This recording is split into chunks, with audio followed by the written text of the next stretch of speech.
গতকাল সন্ধ্যার পরে রাত 1:15টার দিকে বিল্লাল হোসেন তালুকদার নামে স্বেচ্ছাসেবক দলের একজন নেতা ছুরিকাঘাতে আহত হয়ে ঢাকা মেডিকেলে নেওয়া হলে তারপরে তাকে ডাক্তার মৃত ঘোষণা করে। তো এই ঘটনার প্রেক্ষিতে এখনো পর্যন্ত কোনো মামলা হয়নি। তো যতদূর জানা গেছে যে সেইখানে আনারকলি মার্কেটের সামনে এই নিহত বিল্লাল হোসেন তালুকদারের ভাগনা মুবারক হোসেন আকাশের সাথে কিছু লোকের তর্কাতর্কি এক পর্যায়ে সংবাদ পেয়ে অথবা তাকে সংবাদ দেওয়া হয়, তিনি সেখানে আসেন এবং সেখানে যুব দলের একজন নেতাও ছিলেন, তার নাম হচ্ছে দিদারুল ইসলাম বাবু, তিনিও সেখানে ছিলেন। তার সাথেই মূলত ঝগড়াটা শুরু হয়। বাগবিতণ্ডার এক পর্যায়ে তাকে ছুরিকাঘাত করা হয় এবং তার প্রেক্ষিতে মেডিকেলে নেওয়ার পরে তিনি নিহত হন। তো সেই ঘটনায় পুলিশ কাজ করছে।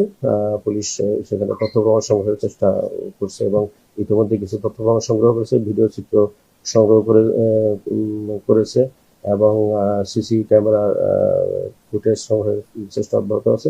এই সমস্ত প্রাপ্ত তথ্য প্রমাণাদি পর্যালোচনা করে ইতিমধ্যে ঘটনায় জড়িত সন্দেহে 2 জনকে গ্রেপ্তার করা হয়েছে। একজন হচ্ছে রিয়াজুল ইসলাম এবং আরেকজন হচ্ছে আল আমিন মাহিন।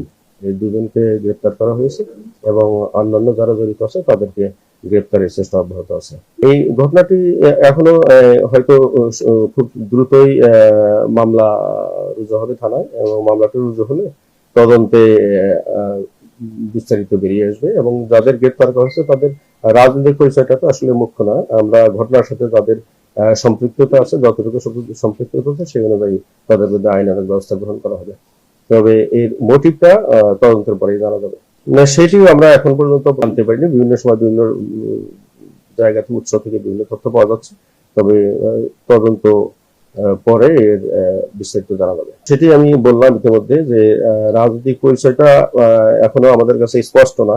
তবে আমি বললাম যে ঘটনার সাথে একটি ঘটনা ঘটেছে, হত্যাকাণ্ডের ঘটনা। সেই ঘটনায় তাদের সম্পৃক্ততা যতটুকু সেইটুকু অনুযায়ী তাদের বিরুদ্ধে আইনানুগ ব্যবস্থা গ্রহণ করা হবে।